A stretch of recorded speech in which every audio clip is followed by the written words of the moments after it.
Это тяжелая история, и мне стыдно, конечно, было уезжать оттуда, но я понимал, что я не смогу пройти мимо этой истории, и я вернусь.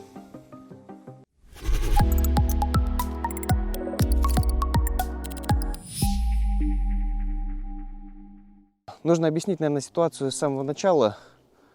Уехав оттуда, я прекрасно понимал, что со 2 числа начинаются глобальные государственные проверки цирков, зоопарков, которые не прошли лицензию. Я думаю, вот здесь вот прям где-нибудь появится ссылочка на эту статью. И я знал, что, скорее всего, он будет избавляться от этих животных. И наша задача была очень быстро исполнить эту миссию с завершением. Мы получили просто невероятный отклик на прошлый ролик от вас. И вы все поддержали, сказали, что нужно этих медведей выкупать, спасать, скорее пристраивать. И с волком мы сразу же, благодаря вашей наводке, позвонили Андрею с Black Canadian Wolf, на что он сказал, что он в состоянии забрать волка, если мы его привезем. Что касается медведей, ситуация... Команда Мансура не даст мне соврать, что с медведями ситуация гораздо хуже в стране обстоит. Их никто не хочет брать. Ни один не откликнулся. Мы писали во все группы практически. Все сказали, что нет, нам не нужен медведь. Забирайте его себе сами, еще и выкупать, да вы что, офигели? Поэтому все отказались. И согласился, по большому счету, только Велес. Когда мы написали ему, Александр сразу же сказал, говорит, ребята, если вы привезете, у нас, правда, сейчас на данный момент нет места, если вы привезете, мы согласны его себе взять. С вашего разрешения и с вашей помощью мы поняли, что мы в состоянии купить прицеп и перевезти его до Санкт-Петербурга. Велес готовы были принять. Сразу же хочу сказать о том, что есть много разных историй там, и так далее. Я могу сказать очень точно. Помощь животным нужна не завтра, не послезавтра, не через 2, 3, 4 недели. Сейчас. Здесь и сейчас. По-другому быть не может. У нас было 2-3 дня, чтобы решить эту проблему. Потом Госветслужба не работает. 2-3 числа проверки. И когда мы получили от Велеса согласие, мы тут же собрались, купили билет на самолет и вылетели.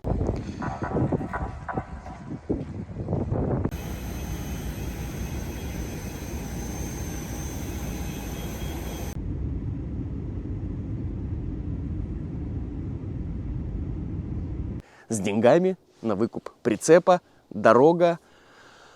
Что бы это было? Машину в Новый год оказалось найти тоже крайне трудно. И машину мы брали, заказывали с Москвы. Елена, я благодарю вас просто безумно, что нашли для нас Дмитрия, который согласился за 120 тысяч сесть, встретить меня в Москве. С самолета я сразу же прыгнул в машину. Мы поехали, не зная, что будет за прицеп, в каком он состоянии, как подушки, колеса и все остальное. Он согласился, сказал, говорит, я готов, ребята, мы должны вместе исполнить эту новогоднее в каком-то плане, наверное, может быть, чудо для этих животных. Ну, так и получилось. Встретив меня, Дмитрий просто с аэропорта, сразу же доехал я до Зеленограда. Из Зеленограда мы стартанули до Владимирской области. Ну что, я в Москве, жду. Сейчас ко мне подъедет моя ракета. Масс. Стопудово наш.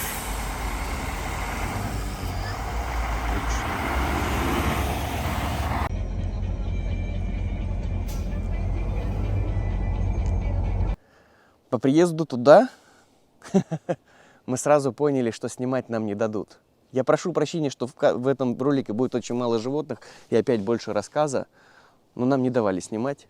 Потому что хозяин уже к этому времени увидел ролик, и все, что я снимал, я делал это скрытно, насколько мог. Животные были к этому моменту уже подготовлены.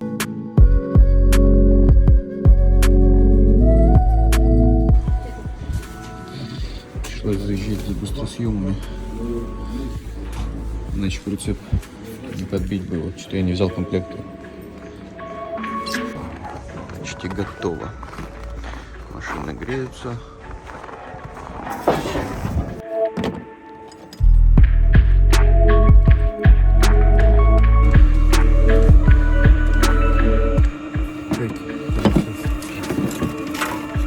Потом сразу затянуть. Нам оставалось только подбиться, оттащить КАМАЗ, накачать колеса и поехать. Естественно, мы застряли.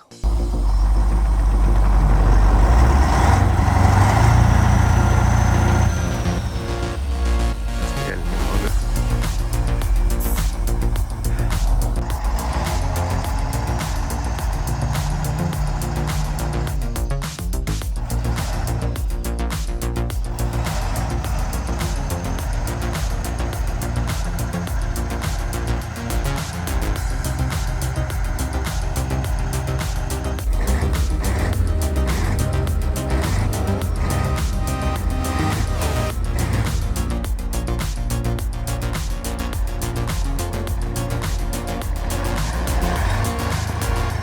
Давай, Милот.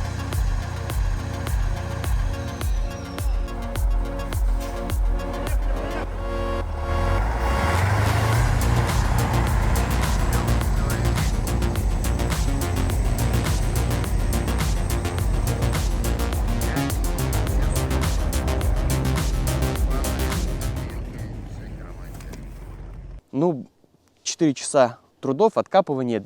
Еще раз хочу сказать, Дима просто красавчик, потому что многие наемные водители в таких ситуациях брали, отбивались, сказали, типа, ребят, занимайтесь сами, и уезжали.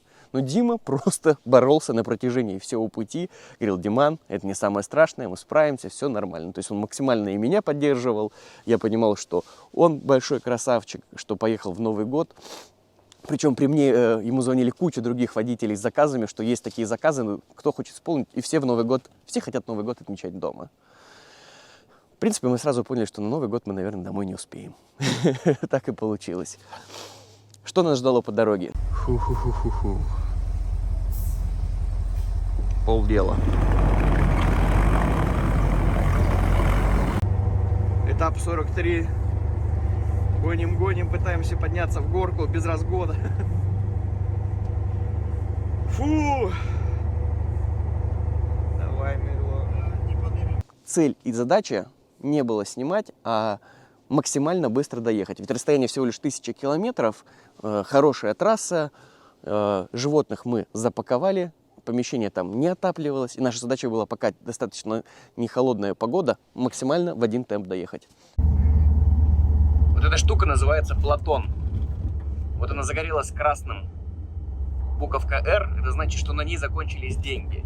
А деньги нужно положить для того, чтобы можно было ездить. Каждый километр стоит определенных денег, примерно около 3 рублей. То есть вот такая штука, помимо всех налогов. Единственное, что нас ждало, это в Подмосковье у нас бахнуло колесо. Нам нужен колпачок сейчас. Потому что здесь песок такой. Запаски, естественно, в прицепе не было. Ничего не было. Мы поехали, ночью еле-еле нашли. Давай, Милочек, работай. 5 штук уже объехали. Все мимо. Пожалуйста. Пожалуйста. Блин. Ну вот, посмотрим, что нам скажет это колесо.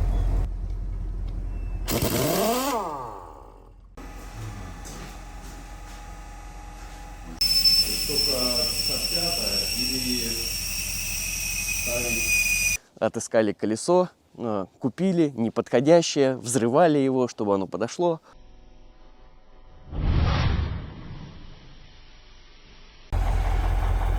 Проверочка, финальная, надеюсь, остановочка. Скоро будем на месте. Пошли покушать. По приезду в Санкт-Петербург мы достаточно неплохо добрались. Очень сложный заезд на площадку. Мы приехали на место. Сейчас будем загонять. Наконец-то добрались. Добрались. И скользко было. +2, лед. И, естественно, фуры мы заехать не смогли. Да. Дима, ты молодец! У нас получится.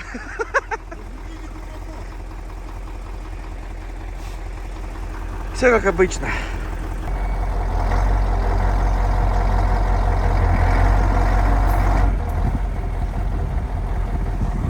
Мы сразу же начали откапывать. Какие девчонки молодцы, работающие в Велесе. Просто красотки. Они побежали тащить нам уголь, лопаты, копали вместе с нами, откапывали машину. Мы вызвали сразу же, девчонки позвонили знакомому трактористу. К нам приехал трактор. Ну, собственно говоря, приехал трактор.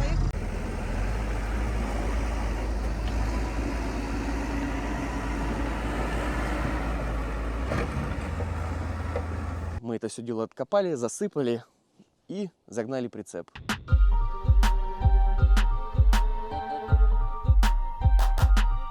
Загнали, конечно, уже было очень поздно, снимать было трудно.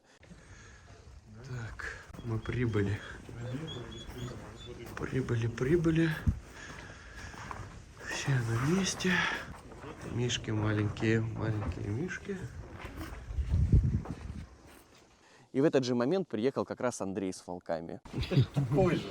Не, серьезно, ребята брали канадские волки, там зоозащитники их замучили, они отдали верность канадский сидит. Боится. У него взгляд такой. Он вспышку только видит, поэтому шугается. Медведи, бедные. Это вот в таких... Андрей приехал, смотрит за животными, все. Животных посадят сейчас на карантин здесь. Как раз за это время Андрей доделает вольеры. Да, вольеры доделывают. И Александром созвонимся и решим вопросы эти все. Так что все в порядке. Вот такие у нас соседи еще замечательные. Тимур, хороший, иди ко мне. Я с ним заселфиться хочу. Дорога была тяжелая, но все в порядке. Что я могу сказать? Я очень рад, что Велесу выделили землю с электричеством больше 30 гектар. И в марте они начинают переезд туда, где будут уже строиться, там уже есть здание, уже есть забор, есть свет, вода. В принципе, они переедут наконец-то в большие комфортные условия для животных. Что я могу сказать? Ну, персонал, девчонки, просто красотки. Ну, вот поверьте мне, я точно знаю, потому что мы ездим и пристраиваем. Очень мало где нас встречают, где нам помогают, где все происходит очень легко. Поэтому персонал действительно очень любит животных. И многие пишут, что там их много. Много. Но это единственный центр, который нам не отказал. Не отказал. Это важно. Здесь и сейчас. Не потом. Это не наш профиль заниматься волками, медведями. Но благодаря вам, и исключительно благодаря вам, эта дорога была проделана на ваши средства, которые была проделана мы. Спасибо, что позволили нам быть теми самыми руками, которые это просто воплотили, скооперировали и сделали уже просто именно физический труд. Спасибо вам за это огромное. Я думаю, что дальше вы сможете наблюдать за этими животными вот на канале Велеса, на канале Андрея, Black Canadian Wolf. Ссылки я оставлю внизу в описании. Ну, мы вместе с вами просто не смогли пройти мимо этой истории.